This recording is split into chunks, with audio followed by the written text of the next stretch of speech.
To approve the minutes of June 8th. Madam Chair, I make a motion to approve. Second. Thank you. All in favor, say aye. Aye. Aye. All right, and we have a presentation on diversity, equity, and inclusion strategic plan. Trish. Good morning, everyone. Good morning. Good morning. And Trish, I brought two of these fancy diversity, equity, inclusion pins. Oh, fantastic. I only had two. Oh, sure. Jeff's not an official member, so. I'm not. Take one and pass it I around. get to touch them though, that's amazing. Thank you for being so inclusive to allow. Try not to exclude anyone. Oh, look at that. It's not very equitable that I only have two. That's not very No, it's good. not. No. But actually, I want to say I've got one. I don't know. Oh, I got it. Oh, yeah, they had them out. Oh, actually. Good morning, everyone. Good morning, Trish. Good morning. I'm Trish Collins. I'm the Director of Human Resources here, as well as our EEO officer. And today, I am presenting PSTA's first Diversity, Equity, and Inclusion Strategic Plan and asking for your recommendation that the board adopt it at our next board meeting. In spring of 2020, like many organizations all over the country, we saw the civil rights actions all over the country and recognized that this was an important call to action. And I'm really grateful to Brad, who recognized the importance of the moment and immediately said that diversity, equity, and inclusion, which I may call DEI as we go on, the DEI was of the highest priority to PSTA. He directed us to include it in our sustainable strategic plan, which includes a goal to create the first DEI strategic plan here at PSTA. And that's what I'm presenting to you today. This plan has been created in partnership with every department in the agency, because it doesn't just live in one department. It's not just one person's responsibility. It's integrated into the fabric of how we do business. Our strategic plan builds on the sustainable strategic plan overarching principles of healthy workforce and community, environmental sustainability, and economic vitality. And within those overarching priorities, we focus our DEI efforts on our workforce, our workplace, and our community.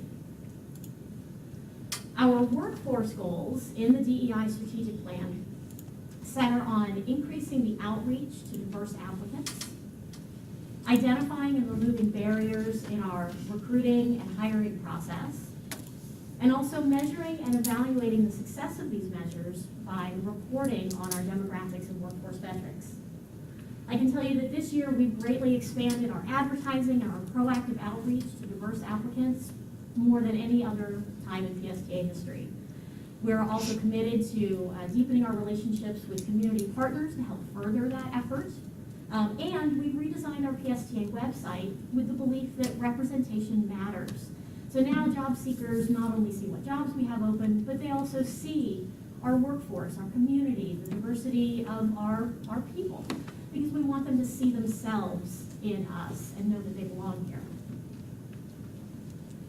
The goals surrounding our workplace center on elevating and responding to our employees' voices, a continuing commitment to pay equity, and also building in accountability for all of these goals at every level of our performance count scorecard and on the performance reviews of every employee in the agency. This year, I'm very happy to say, and I believe you've heard already, that we've launched a really successful employee resource groups program. We have 5 employee-led groups that focus on multicultural magic, pride, working parents, veterans, and disability accessibility. And all of these groups are employee-led, developing networks within the agency with each other and elevating their voices, suggestions, concerns, and celebrations of their groups.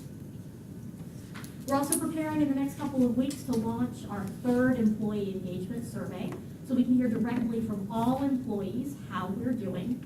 And this year, we're specifically including questions that relate to DEI and topics like discrimination and microaggressions.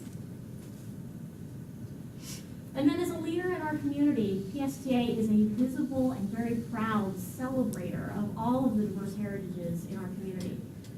The goals in this section relate to our public-facing promotion of diversity, the economic impact that we have through the procurement process, and also equitable customer services.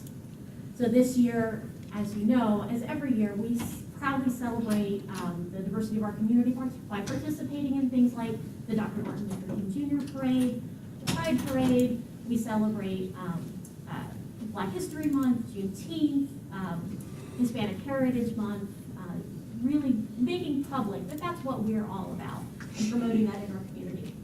We've also had great success with our DBE goals, our Disadvantaged Business Enterprise goals, thanks to our highly motivated procurement team, looking around for Al and his team for that shout out. And we've developed the equity assessment tool that I believe you've heard about, which we are beginning to use to make decisions or guide our decisions for equipment and amenities distribution decisions, as well as using equity information in our grant applications.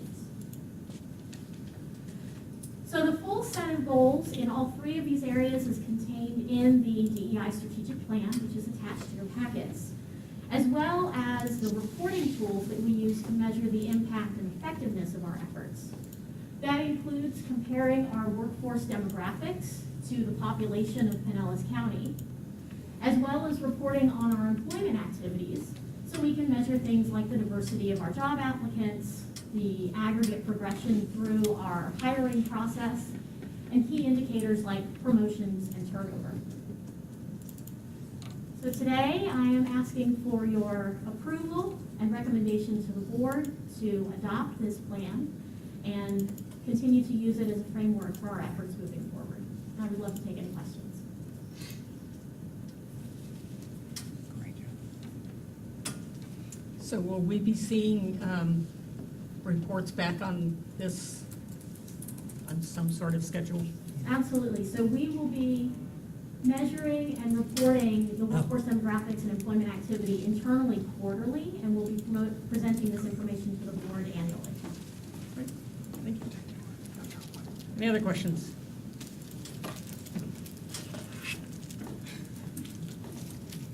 All right. Well, It's exciting. okay. then. Great job. Thank you. Thank you. Madam Chair, I make a motion to approve. Do I hear a second? Second. We have a motion and a second. All in favor, say aye. Aye. Opposed? Motion carries. Great job. Thank you. Excellent. Thank you. Great. Very good. All right, Brad. Thank you. Hear about the July board agenda. Thank you for that. So in your packet is the planned agenda for this coming meeting in 2 weeks from today. Next week is the Finance and Planning Committee, where all of these items will go first, except for this Diversity, Equity, Inclusion Strategic Plan, which will go now to the board for approval. The main item that we are at least tentatively planning to discuss with the full board is the action item related to our agreement with Duke Energy to move forward with the electric infrastructure piece, for the first phase of electric infrastructure we need for the electric buses we've already ordered. We've already placed an order for 60 zero emission buses to add to our 6 we have now, plus 2 additional that we ordered already. So next year, we'll be getting 14 electric buses, and if we plugged them in, we would be dark in this room. We do not have the power to this facility yet. So this is this action item, which is the first phase of what is ultimately going to have to be a multi-phase project with Duke or other electrical companies to put the wire in the ground, put the chargers in. It's not the solar panel piece of it yet. It is just the electric upgrades to the facility and the infrastructure for the chargers. And so we're going to So be will these getting. be in-ground or plug-in? They're going to be plug-in chargers, but there's going to be out in our bus yard right behind this room. They're going to put the wire all underground. Oh, Okay. They're gonna bring in the power underground from south of here, a lot more power, and then underground to chargers all throughout the bus It yard. won't be the induction ones, it'll be the, Right. Actually, we're kind of thinking, there's newer technologies come out in just the last couple of years, according to Henry, that, the induction chargers are still there, and the sales guys are very strong for them. But, there's now plug-in chargers that are high speed. Yeah. Even higher speed than the Tesla one over at the Wawa. They call that the supercharger. These are like super duper chargers for buses, and they Is that the they're official plug-in. term? I yeah, don't. they're super. They're very fast and powerful, and they're much lower cost than the induction chargers. So we think, like with the earmark that we got to put one in Clearwater, one in St. Pete, and then these will be plug-in. Right. Yeah. But hats off to Abhishek and our lawyer, our legal team, for working with Duke Energy, and they'll be presenting that. That'll be our main item. It's exciting, and it's in time is of the essence, because we have to get all that upgrade Get it started. here and completed in a year's time. So that will all, and to Debbie and the finance team finding the money for, Money's important. finding the money for that. Of course, we have our very exciting, trim unit, notice. We've got that. Pay the bills. Yeah, and then, some of the items that Harry Glenn was just talking about in the legislative committee, and Trish was talking about, we've got a new, an enhanced method of allocating our bus shelters that we put around the, county when we make decisions on which bus shelters to replace or where to add shelters. Now, we have a very cool GIS census mapping to look at demographics, part of our DEI, our process on that to make sure that we're putting shelters everywhere that need them. Of course, there's also, we have a shelter matching program with municipalities where cities like St. Petersburg and Largo and most Dunedin have all participated where the city puts in funding and PSA puts in funding for shelters. That happens, that's still in place. Did we ever do that in the county, in unincorporated? Yeah, we do have shelters in unincorporated. But No. does the county participate in the matching thing? I don't think, Okay. to my knowledge, in unincorporated. Yeah, Yeah. we've done that through sorry, I'm all the way down No, that's here. all right. I think we did that through the CDBG program Oh, okay. with the county. I can can see double that check. happening in Wilton too. Yes, so- CRA. Oh, and So, Maybe. CRAs are a great opportunity to Yeah. partner, Right, okay, but we could do more with the county, okay, yes. great. Won't Thank let you. that go. We won't let it go. Gotcha. Yeah. Another action item that we've got, Sorry. that Harry didn't mention, but another grant that we got, which is awesome because it is completely matched by the vendor. So we have no matching funds necessary, is for upgrades to our transit app.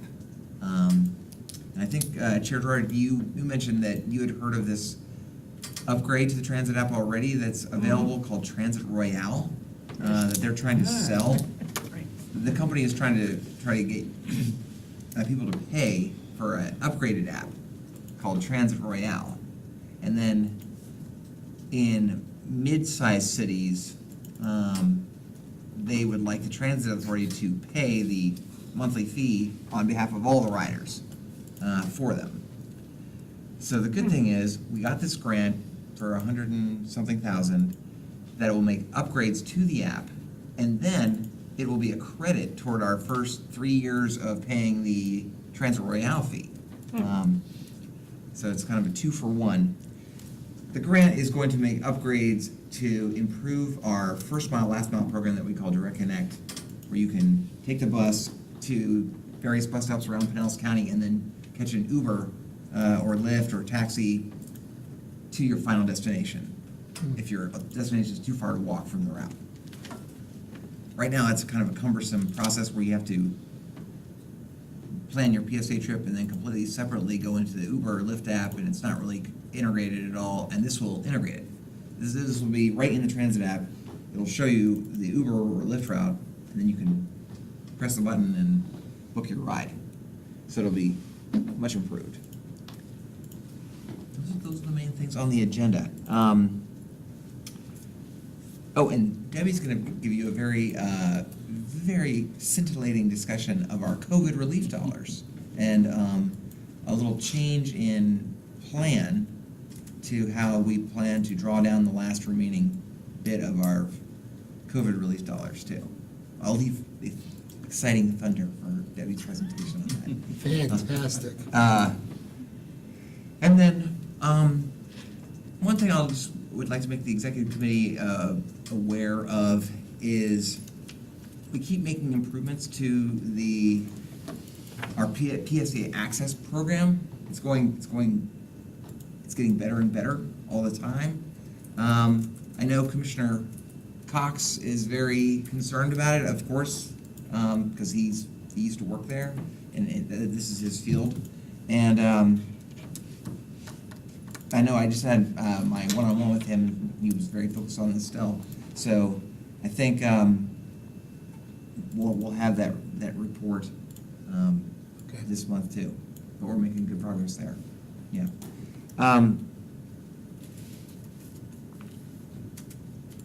That concludes my update for the July. What's going on the agendas in July? I have one other thing, but I'll wait till other business for that.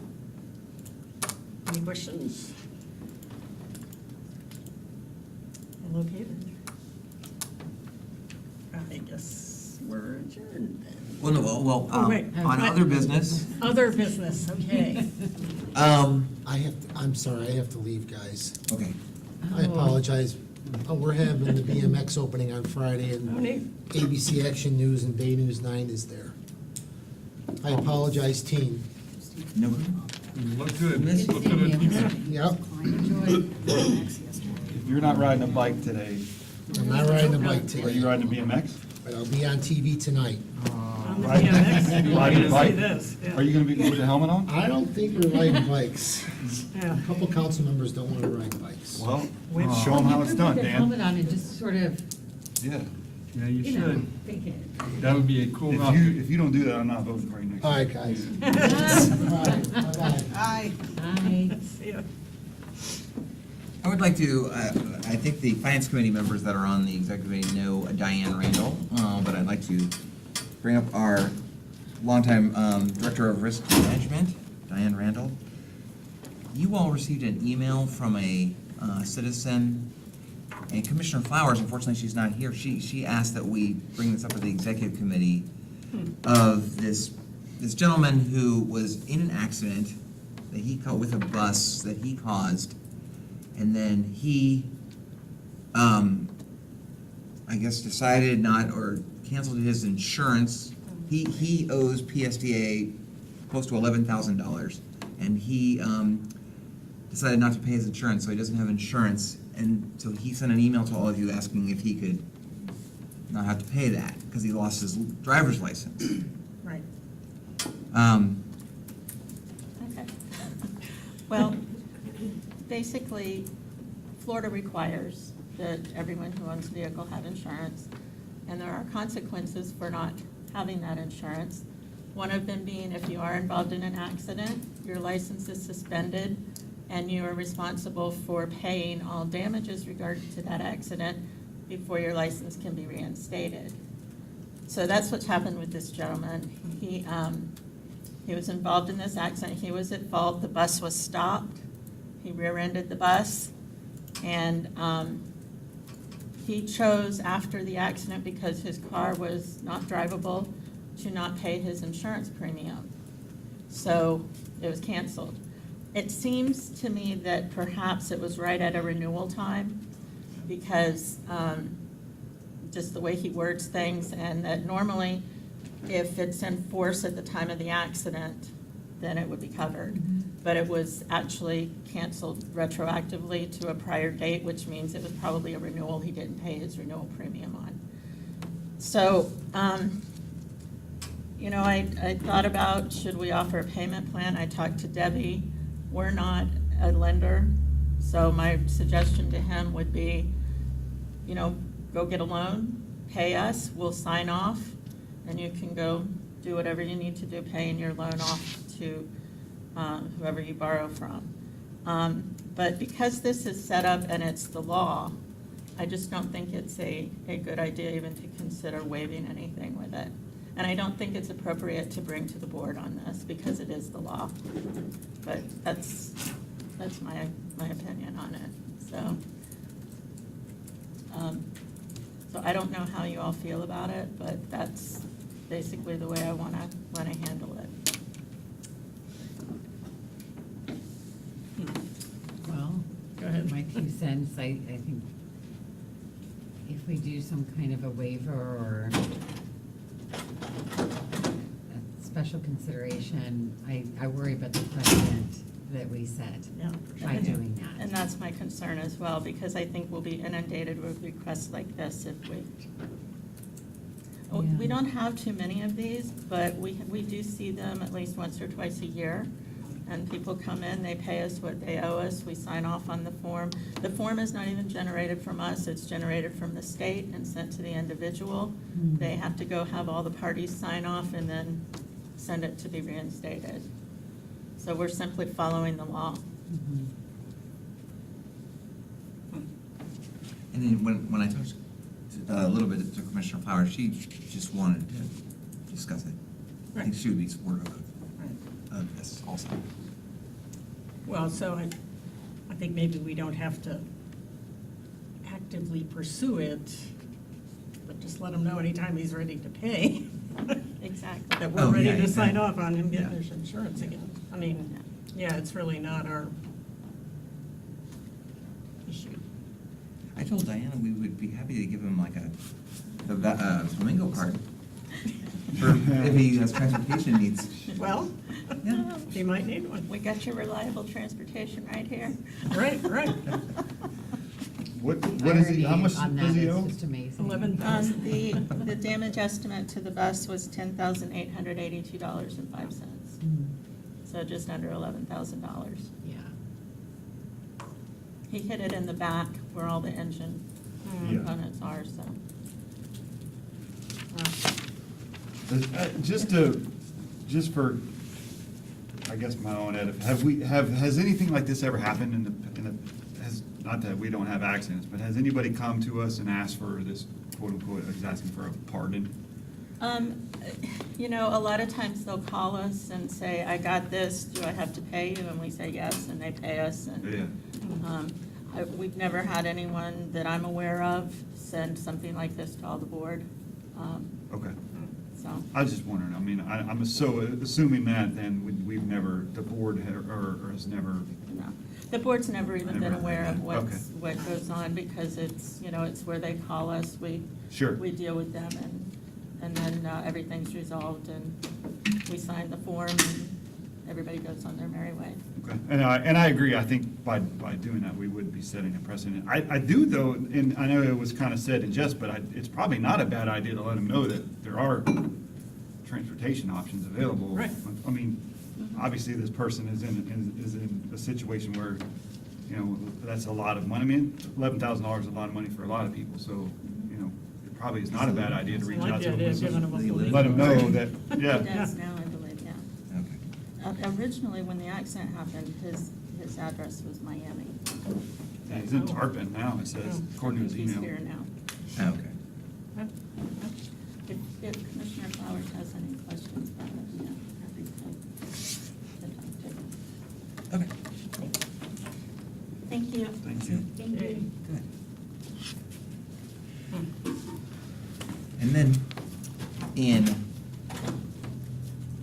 19 minutes, we will go out front to the Sunrunner bus. Why 19 minutes? 10:45 is when the media is supposed to show up. Oh. Not the already here. Some of them are already here. Oh, we can do that early. Okay.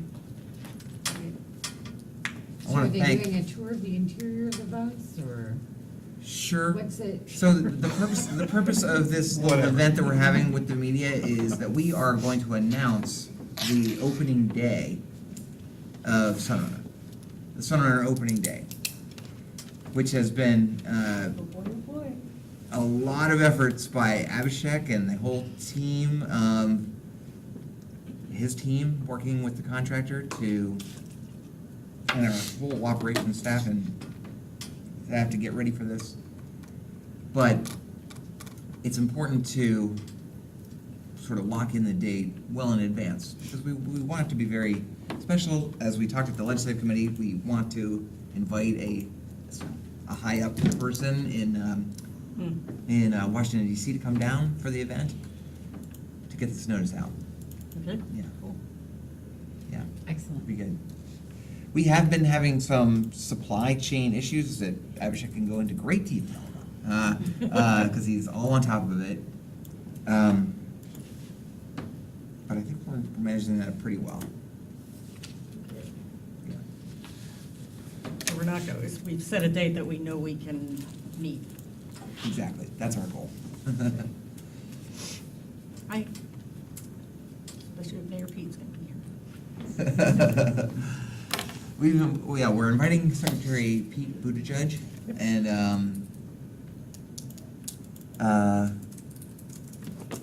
we'll see if he can come. And then when David Albrecht and I were up in DC, the assistant secretary was so excited, he said he sent it over to the White House, he said. Oh, wow. Okay. I don't know. He took a Rather see photo. Pete. He took a photo of his phone. He said, "I'm going to send this to the White House. They're always interested in this kind of." I said, yeah.